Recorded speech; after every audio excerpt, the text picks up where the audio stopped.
दोस्तों नमस्कार। मैं राधेश्याम यादव और आप देख रहे हैं मेरा विद्रोही चैनल। मेरे विद्रोही चैनल पर आप सभी का बहुत बहुत बहुत स्वागत है। आप मेरे वीडियो को लाइक करें, मेरे चैनल को सब्सक्राइब करें और बेल आइकन दबाना न भूलें, जिससे जब भी नया वीडियो अपलोड करूं तो इसकी सूचना सबसे पहले आप तक पहुंचे। चलिए पति और पत्नी में झगड़े क्यों होते हैं, इन झगड़ों को कैसे सुलझाया जा सकता है, इन झगड़ों के क्या कारण है और किन किन बातों का ध्यान रख करके हम इन झगड़ों को प्रेम में बदल सकते हैं। इस तरह के सवाल अगर आपके मन में भी पैदा होते हैं तो यह वीडियो आपके लिए है। आप लोगों ने पिछले वीडियो जो मैंने डाला था पारिवारिक झगड़े क्यों होते हैं, इसमें आप लोगों का जो स्नेह मिला, जो प्यार मिला, उसके लिए मैं हृदय से आप सबका आभारी हूँ। आप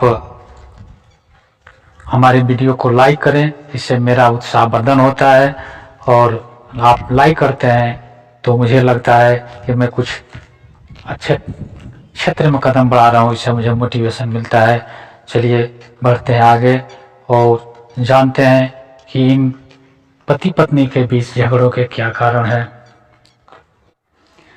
स्त्री और पुरुष इस जीवन रूपी रेल के दो पहिए हैं। जब इस प्रकार एक पहिया भी अगर रुग्ण हो जाए तो उसकी गति प्रभावित होती है। इसी प्रकार जीवन रूपी गाड़ी के दो पहिए स्त्री और पुरुष में जब मनमुटाव हो जाता है, जब तनाव हो जाता है तो जीवन रूपी गाड़ी रुक जाती है।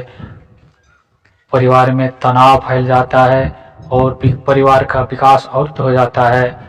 इन परिस्थितियों में अगर पति पत्नी छोटी छोटी बातों का ध्यान रखें, एक दूसरे के सुख सुविधाओं का ध्यान रखें, एक दूसरे की परिस्थितियों का ध्यान रखें तो इन दुख और तनाव से बचा जा सकता है और इस दाम्पत्य जीवन को स्वर्ग बनाया जा सकता है। सबसे पहली बात कि दो स्त्री पुरुष जिनके विचार अलग अलग हो सकते हैं, जिनकी भावनाएं अलग अलग हो सकती हैं, जिनकी सोच अलग हो सकती है, पसंद अलग हो सकती है, लेकिन दो लोग जब एक दाम्पत्य सूत्र में बनते हैं तो उन दोनों लोगों का यह दायित्व बनता है कि वे एक दूसरे की भावनाओं को समझने का प्रयास करें, एक दूसरे के पसंद को जानने का प्रयास करें, एक दूसरे के विचारों से तालमेल बिठाने का प्रयास करें।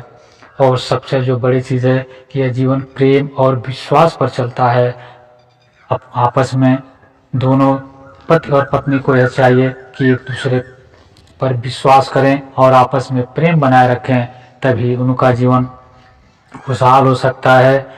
पति और पत्नी में कोई भी अगर एक दूसरे पर संदेह करता है, चरित्र के मामले में संदेह करता है, तो जीवन रूपी गाड़ी में जिस जीवन में तनाव पैदा हो जाता है।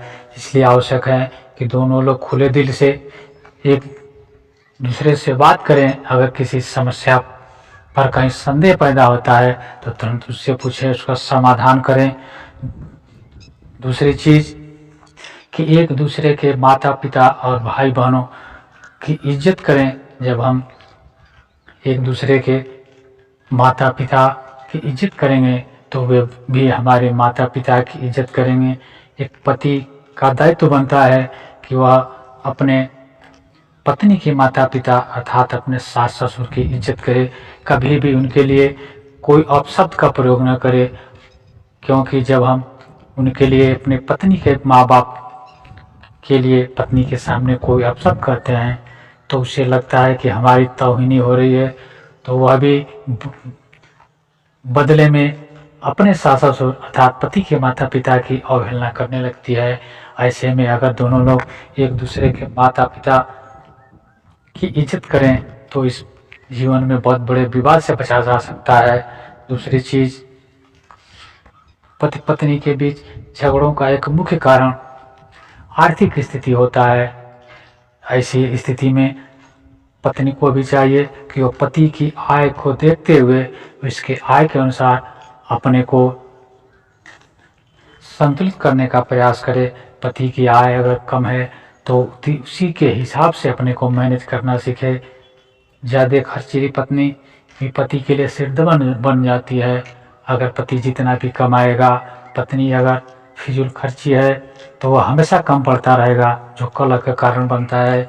इसलिए पत्नी का भी दायित्व तो बनता है कि पति की आय के अनुसार ही वह अपने को मैनेज करे और उसी में से कुछ बचत कर अपने भविष्य के लिए भी सुरक्षित रखे। पति और पत्नी को चाहिए कि वे एक दूसरे को कठोर शब्द बोलने से बचें, एक दूसरे की इज्जत करें, एक दूसरे से प्रेम करें और कभी भी एक दूसरे को नीचा दिखाने का प्रयास न करें। यह दोनों लोगों का दायित्व बनता है। और जब दोनों लोग एक दूसरे की मर्यादा का ख्याल रखेंगे, एक दूसरे को अपशब्द बोलने से परहेज करेंगे, तो इससे उनके बीच प्रेम बढ़ेगा। पति और पत्नी दोनों को बात का ध्यान रखना चाहिए कि अगर पति नाराज है, कुछ कड़े शब्द बोल रहा है, तो पत्नी चुप हो जाए। और पति की भी जिम्मेदारी बनती है कि अगर पत्नी का मूड खराब है, अगर वह कुछ उल्टा सीधा बोलती है, तो पति चुप हो जाए, बहस करने से बचे।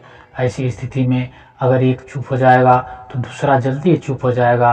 लेकिन गलती यहीं पर होती है कि जब एक बोलता है तो दूसरा बहस करने लगता है, फिर बात बिगड़ जाती है। ऐसी स्थिति में जब एक आदमी बोलेगा और दूसरा चुप हो जाएगा तो झगड़े आगे बढ़ने की संभावना कम हो जाती है। इस तरह से छोटी छोटी बातों का ध्यान रख करके हम दाम्पत्य जीवन को सुखी और समृद्ध बना सकते हैं। अक्सर पुरुष बाहर घूमता है, लेकिन महिलाएं घर में बैठे बैठे उब जाती हैं। ऐसी स्थिति में पुरुष का भी यह दायित्व बनता है कि समय समय पर अपने आर्थिक स्थिति के अनुसार, अपने अर्थव्यवस्था के अनुसार अपने पत्नी को भी महीने या 6 महीने पर एक बार बाहर या मंदिर या बाजार में कहीं घुमाने जरूर ले जाएं, ताकि उसके अंदर की भी ऊब मिट सके, वह भी ऊब न सके। यह भी पति और पत्नी के बीच विवाद का एक बहुत बड़ा कारण होता है। शहर की महिलाएं तो अक्सर बाहर घूम लेती हैं, लेकिन विशेषकर ग्रामीण इलाकों की महिलाओं के पास कोई दूसरा ऑप्शन नहीं होता। रोज एक ही काम करते करते उब जाती हैं और उब जाना उनके लिए कठिनाइयाँ पैदा होती है। इसलिए पति को चाहिए कि समय समय पर उन्हें भी बाहर जाने का मौका अवश्य दें। पति पत्नी के बीच नोक झोंक हमेशा से चलती रही है, हमेशा से चलती रहेगी। लेकिन आवश्यकता है कि इन छोटी छोटी नोक झोंक को गहराई से न लें, उसे इग्नोर करना सीखें। उसे एक दूसरे को चाहिए कि वह हंसी हंसी में उन्हें भुला दें, इन्हें अपने दिल पर न लें, इसे अपने भीतर गांठ न बांधे और इन्हें इग्नोर करना सीखें। अगर इन छोटी छोटी बातों का ध्यान रखेंगे तो पति और पत्नी के बीच होने वाले झगड़े कम किए जा सकते हैं और दाम्पत्य जीवन सुखी हो सकता है। अभी तक अगर आपने मेरे विद्रोही चैनल को सब्सक्राइब नहीं किया है तो सब्सक्राइब कर लें। मिलते हैं अगले वीडियो में एक नए विषय के साथ। तब तक के लिए नमस्कार, जय हिंद, जय भारत, वंदे मातरम।